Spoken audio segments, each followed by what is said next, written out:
আল্লাহরে দেখো না? আল্লাহ বলেন ওয়া হুয়া মাআকুম আইনা মা কুনতুম। আমারে কই তালাশ করো,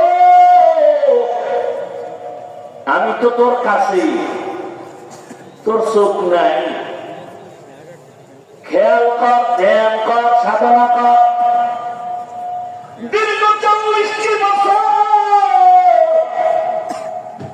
রহমতের নবী বাইতুল্লাহ ছেড়ে হেঁটে হেঁটে পাহাড়ে গিয়া হেরা পাহাড়ের গুহায় নবী সপ্তাহে সপ্তাহ বসে বসে ধ্যান করেন, সাধনা করেন আল্লাহ পাওয়া। বুঝেন কিছু? কি বুঝেন? বাইতুল্লাহর দাম বেশি না হেরা গুহার দাম বেশি? বড় পেশে হয়ে গেছে।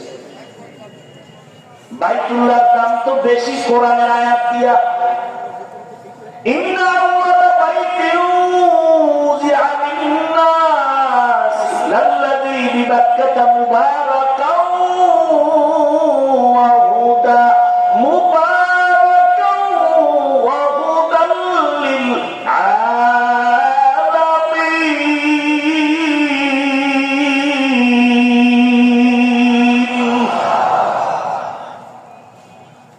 পৃথিবী নামক গ্রহ বানায় আল্লাহ ঘর বানালেন বাইতুল্লাহ পাক্কা নগরীতে, ইবাদতের ঘর, হেদায়েতের ঘর।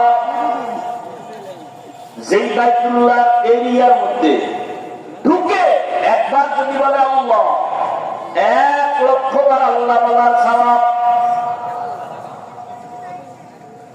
বাইতুল্লাহ এরিয়া কি 10 হাত বিশাল। এয়ারপোর্ট থেকে গাড়িতে হাজি সাহেবরা যখন মক্কার দিকে যায়, রাস্তার মাঝে একটা রেহাল আছে, এরকম টানানো রেহাল। এটা হলো বাইতুল্লাহ এরিয়া শুরু। এই রেহালের মধ্যে গিয়েই যদি বলে সুবহানাল্লাহ, 1,00,000 বার সুবহানাল্লাহ বলার সওয়াব। সেই বাইতুল্লাহ জায়গা দিয়ে তাকায় থাকলেই সওয়াব, কিছু করব না, খালি তাকায় থাকবে। আমার আল্লাহর ঘর, এখানে তাকায় থাকবে, সওয়াব সওয়াব সওয়াব। রহমতের নবী সেই বাইতুল্লাহর পাশে ধ্যান না কইরা হেরা পাহাড়ে গেলেন কেন?